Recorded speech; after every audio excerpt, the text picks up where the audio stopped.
धनाढ्य भारतीय उद्योगपती श्री अडाणी यांनी अमेरिकेमध्ये काही गैरव्यवहार, काही चुकीच्या गोष्टी केल्याचे आरोप त्यांच्यावर ठेवण्यात आले होते. कालांतराने त्या आरोपाच्या संदर्भात अडाणी आणि तिथलं सरकार यांच्यात काहीतरी समझोता झाला आणि काही रक्कम तिथे गुंतवण्याच्या, काही रकमेचा दंड भरण्याच्या बदल्यात ते दोषारोप रद्द करण्याचा प्रस्ताव तिथल्या सरकार किंवा अभियोग पक्षाने न्यायालयामध्ये दाखल केला. तेव्हा आपण एक व्हिडिओ सुद्धा केला होता, की पैशाच्या जोरावर काय करता येत नाही. तर अमेरिकेतले आरोप सुद्धा तुम्हाला टाकून द्यायला भाग पाडायला लागू शकतं.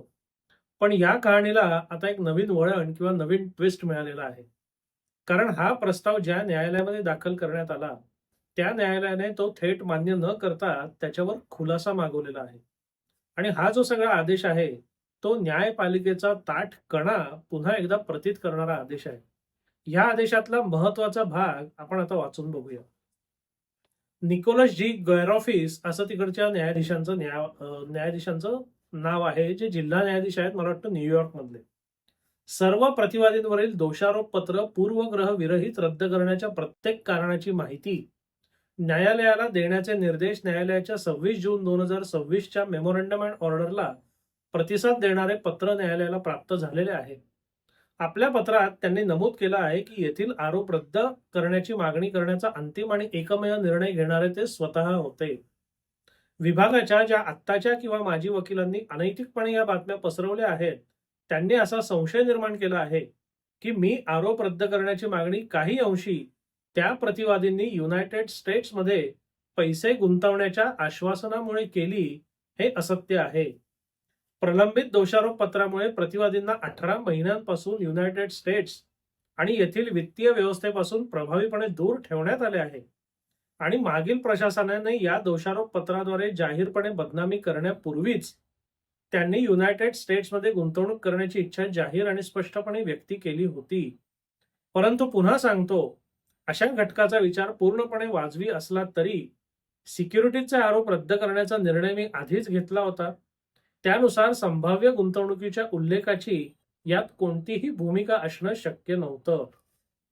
येथे न्यायालय प्रतिवादी गौतम अदानी यांच्या वकिलांच्या 24 जून 2026च्या पत्राची पुन्हा एकदा नोंद घेते आणि कौतुक करते, ज्यामध्ये न्यायालयात हजर झालेल्या 3 प्रतिवादींनी सरकारच्या आरोप रद्द करण्याच्या प्रस्तावाला संमती देण्याची कारणे स्पष्ट केली होती. मात्र त्या पत्रात हा खटला मागे घेण्याच्या कोणत्याही कराराचा उल्लेख नव्हता. प्रतिवादीने युनायटेड स्टेट्समध्ये पैसे गुंतवण्याच्या आश्वासनाच्या बदल्यात आरोप मागे घेण्याच्या कराराचा तर अजिबात उल्लेख नव्हता. प्रतिवादीच्या संमतीने देखील नियम 48A अंतर्गतचा प्रस्ताव मंजूर करण्यासाठी न्यायालयाचं हे समाधान होणं आवश्यक आहे की सरकारद्वारे प्रस्तावित आरोप रद्द करण्याकरता सादर केलेली कारणं ठोस आहेत आणि ज्या आधारावर हा अर्ज केलेला आहे ती खरी कारणे आहेत. नियम 48 हा कार्यकारी शाखेकडून न्याय शाखेकडे निरंकुश सत्ता हस्तांतरित करण्याकरता लागू करण्यात आलेला नाही, तर तो सत्तेवर अंकुश ठेवण्याची एक शक्ती म्हणून अभिप्रेत आहे.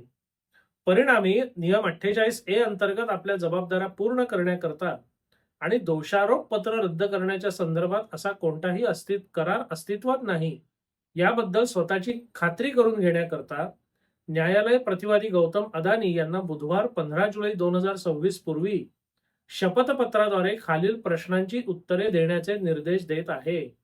प्रश्न 1.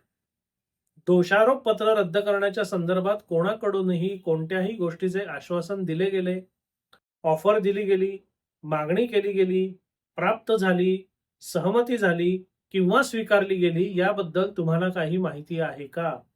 प्रश्न क्रमांक 2. दोषारोप पत्र रद्द करण्याच्या बदल्यात कोणत्याही गोष्टीची देवाणघेवाण करणाऱ्या कोणत्याही कराराची तुम्हाला माहिती आहे का? असे सडेतोड आणि रोखठोक प्रश्न आणि त्या प्रश्नांची उत्तरं याची मागणी अमेरिकेतल्या एका जिल्हा न्यायाधीशांनी करावी, ही एक अत्यंत कौतुकास्पद बाब आहे. म्हणजे जगातल्या कोणत्याही न्यायव्यवस्थेतल्या कोणत्याही न्यायाधीशांनी कौतुक करावं असा हा पाठीचा कणा तिकडच्या जिल्हा न्यायाधीशांनी दाखवलेला आहे. विशेषतः गेल्या काही वर्षात आपल्याकडे जे काही प्रकार घडले त्या पार्श्वभूमीवर आपल्या न्यायव्यवस्थेनी, आपल्या न्यायपालिकेनी, आपल्या न्यायालयांनी, आपल्या न्यायाधीशांनी सुद्धा यातनं थोडीशी का होईना प्रेरणा घेतली पाहिजे. कारण गेल्या काही वर्षाचा जर आपण इतिहास बघितला तर ज्या ज्या महत्वाच्या किंवा मोठ्या लोकांवर भ्रष्टाचाराचे किंवा इतर गैरकारभाराचे आरोप झाले, त्यांना ठराविक कालबद्ध पद्धतीने क्लीन चिट किंवा निर्दोषत्व मिळत गेलं. हे सर्वसामान्य माणसाला कळत असलं तरी ते कायद्याच्या चौकटीत सगळं योग्य प्रमाणे बसवलं गेलं. आणि तसाच काहीसा प्रयत्न या अडाणी बंधूंच्या संदर्भात अमेरिकन न्यायालयात सुरू आहे, असं म्हणण्यास काही वावगं ठरणार नाही.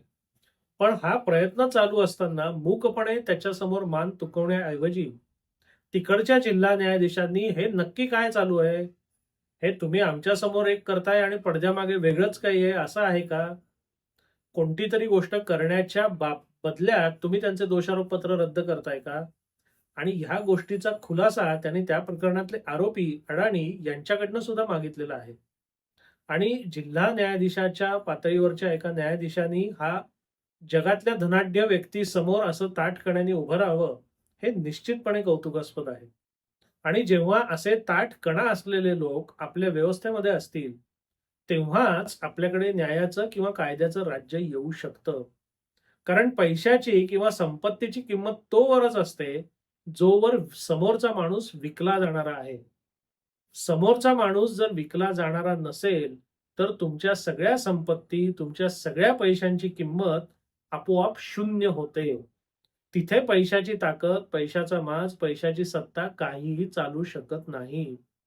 म्हणून आपल्याकडे किंवा जगभरात सगळ्या न्यायालयांमधल्या सगळ्या न्यायाधीशांनी यातनं प्रेरणा घ्यावी आणि या धर्तीवर आपलं काम पुढे करावं, असं किमान माझं वैयक्तिक मत आहे.